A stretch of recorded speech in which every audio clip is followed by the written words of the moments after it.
think about what is missing in your life, and you talk to your friends about it, and you put your attention and your energy on it in your telephone conversations, and you go to sleep thinking about what is missing, and you have this kind of an energy system going on for you, you will continue to have what you are thinking about show up in your life, and you'll see more and more and more of missingness continue to show up. You can't think about and put your energy on what is missing unless you want it to keep being that way in your life. So that's the first thing you want to shift. That's the first obstacle to reaching this state of what I call intention. Secondly, if you put your thoughts on what is, you will continue to attract what is into your life. Now, I'm going to suggest something very strange up here right now. I told you when it gets weird, that you have the ability to put your attention on an inner mantra that I have recorded in a CD called Meditations for Manifesting, that came to me from a teacher 2,300 years ago named Patanjali in India, who taught people at that time, when this is before the Middle Ages, this was like when people hadn't been out of caves too long, was teaching people how to levitate, and was teaching people how to bilocate, and was teaching people how to have the gift of fish and loaves 300 years before Jesus showed up on this planet. And his aphorisms of Patanjali are a big part of the spiritual solution to every problem. And what he suggested at that time is a meditation called japa. And this meditation is something where you take your attention, your inner energy, off of what is and onto what you intend to manifest, and you repeat the sound that is in the name of God as an inner mantra. And by repeating this sound, you attract the energy from outside of yourself, that is the source from which you emanated, to cooperate with you and literally collaborate with you to shift it into whatever it is that you intend to manifest. And you can do this with money. You can do this with getting pregnant if you haven't been able to do that. You can get it with selling your home. You can get it, and if you take a look at 300 years later, 400 years later, John the Baptist writes in the New Testament, the opening line of the of the book of John in the New Testament. In the beginning was the Word, and the Word was with God, and the Word was God. As strange as it may sound to you, based upon the conditioning that you have had, just like Ivan Illich, the repetition of the sound as an inner mantra is a way of getting in the gap. And it is a way of, when you repeat this sound, attracting whatever energy, that dormant forces that are out there, into your life to have whatever you need show up. And all I can say to you is, I stand up here before you tonight from my heart telling you that it has always worked for me. It is a meditation practice. It is so powerful, and I can't tell you how many people have been practicing it, including Gary, who spoke to you here today. And there is absolutely no limit to what you can attract into your life simply by practicing it. I have put it on CD. I put it in Getting in the Gap. I teach it. I donate all of the proceeds from it to charities because I was asked to teach it, but to take no money for it. And I've been doing it for several years now. If your thoughts are on what is, let's just say you've got a disease process. Cancer, arthritis, the flu, a cold. If your thoughts are on, if you get a sniffle and your thoughts are on, this is in my nose today, but tomorrow it'll be in my throat. On Wednesday, it'll be down in my chest. On Thursday, I'll probably have a fever. I'm going to have to take Friday off. Now, it's Monday morning. and you've got a sniffle, and in your mind you're taking Friday off with a fever. If this is how you have trained your mind to work, to put your attention on the circumstances of your life, self-actualizing people, Abraham Maslow was a great teacher of mine. I was blessed to know him. I was blessed to be one of his devotees. He died on the 14th of June, 1970, in the same hour that I walked across the stage at Cobo Hall in Detroit receiving my PhD. In the same hour. He passed the baton on. He said, I've taught self-actualization to the academic world. Now you take it to the masses. And Maslow said, self-actualizing people are distinguished from everybody else with this sentence: they must be what they can be. They must be what they can be. And one of those 10 secrets for success and inner peace is that you can't solve a problem with the same mind that created it. And know this, that your mind created everything in your life that you call a problem. And self-actualizing, highly functioning people who live at these extremely, extraordinarily high levels of consciousness never put their thoughts on what is if they don't like what is. Because if your thoughts are on what is, and you despise what is, and if you look at poor people, if you look at unsuccessful people, if you look at sickly people, if you look at tired people, if you look at addicted people, you will see people who put their attention constantly on their problems, on what is wrong, on what isn't working, on what I can't do, and so on. They'll tell you about it, they'll focus on it, and when your thoughts are on what is, and what you think about is what expands, you continue to attract more of what is into your life. When I had a practice, I had a woman who came to me who said, I just went through a divorce 7 months ago, and I've been dating, and I've dated 4 different men, and all 4 of them have used me as a sex object. And every single one of them called me up after the first date and were mistreating me, and they didn't have any respect for me, and that was the end of it. And she said, I'd like you to talk to all 4 of these men. And I said, there's only one common denominator here. You are attracting into your life what you are putting your attention on. It's called the Job effect. You can't think about what is missing, and you can't think and put your energy and talk about what is if you don't like what is. Can't do that unless you want more of that to show up. Third, you cannot put your attention or your thoughts or your energy on what always has been. If you put your thoughts or your energy on what always has been is what will continue to show up into your life. What always has been is the wake of a boat. Your life is a boat. It's heading up the river in that direction. And it's heading there at 40 knots. And you're standing on the stern, and you're looking down at the water, and as the boat goes in this direction, here you are looking down into the water, and what do you see? You see the wake. And what is the wake?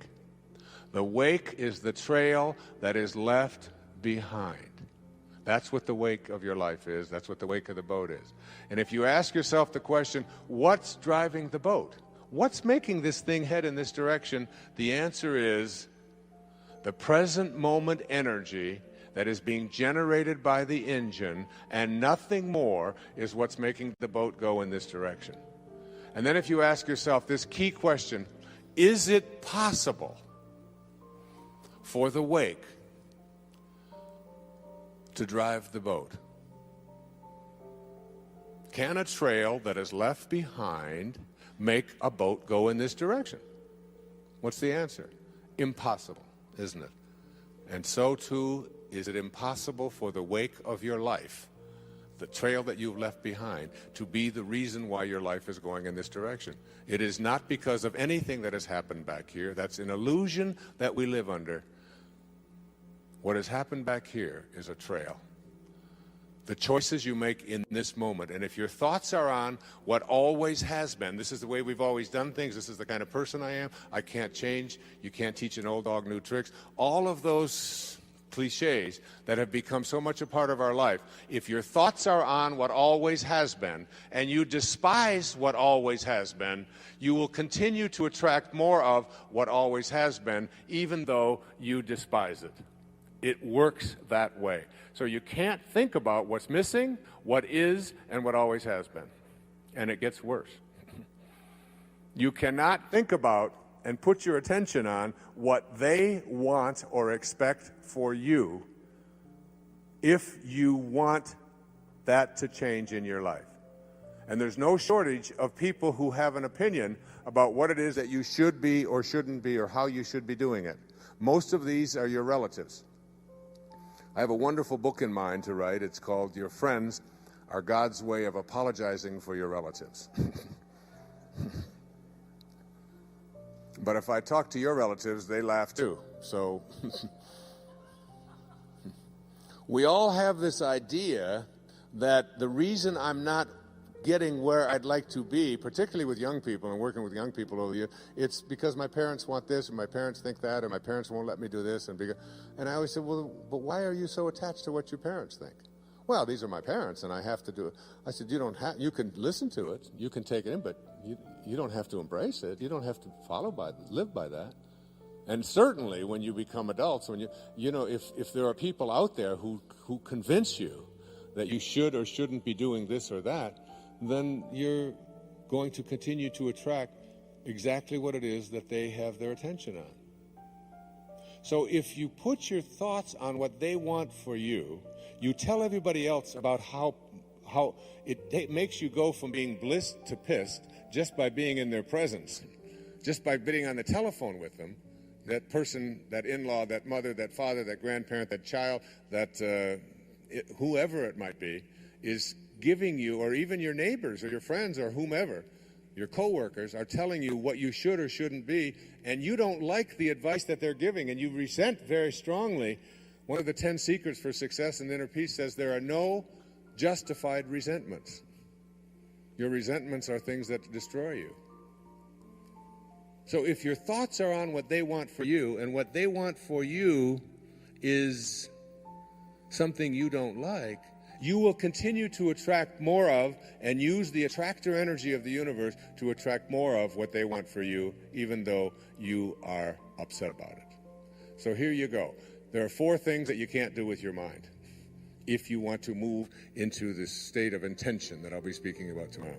And these are: you cannot put your thoughts on what's missing, on the circumstances of your life, on what you always have been, or what others want for you. So you have to learn to do a somersault into the inconceivable and only put your thoughts or your attention on what you intend to manifest for yourself. Every thought that you have is an energy. Everything in the universe is an energy. And when you have a thought that is a thought that weakens you, which Hawkins speaks about so brilliantly in Power versus Force, that thought, the 10th secret in 10 Secrets says, wisdom is avoiding all thoughts which weaken you. And thoughts change and make you strong or weak depending upon whether or not what you're thinking at any given moment. The instant that you put something into your body and hold it close to it, the moment that you move into the energy field of someone who is negative, and I'll be speaking more about this tomorrow afternoon and doing a little bit more of demonstration on it, that everything in this universe is an energy. I have the prayer of St. Francis on which I'll be reciting tomorrow, and Sky will sing for you tomorrow, on a card that is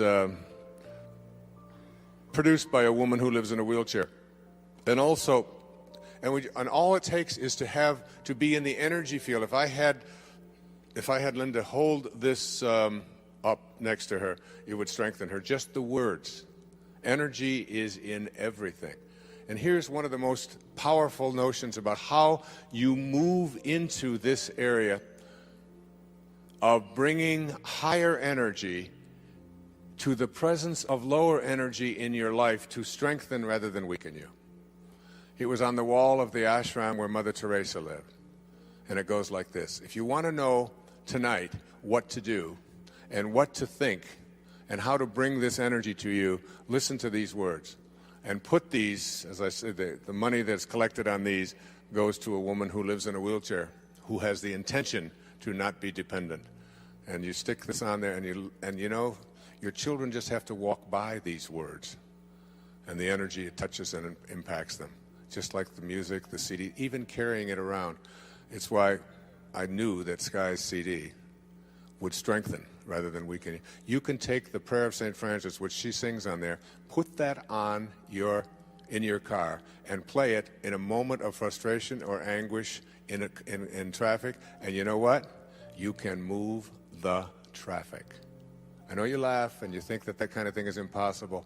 There is nothing that you can't do when you shift your energy from energies that weaken to energies that strengthen. And this is what Kent Keith had written and what Mother Teresa lived by. She said, people are often unreasonable, illogical, and self-centered. Forgive them anyway. If you are kind, people may accuse you of selfish, ulterior motives. Be kind anyway. If you are successful, you will win some false friends and some true enemies. Succeed anyway. If you are honest and frank, people may cheat you. Be honest and frank anyway. What you spend years building, someone may destroy overnight. That's particularly relevant in America, isn't it? Build anyway. If you find serenity and happiness, they may be jealous. Be happy anyway. The good you do today, people will often forget tomorrow. Do good anyway. Give the world the best you have, and it may never be enough. Give the world the best you have anyway. You see, in the final analysis, it's all between you and God. It was never between you and them anyway.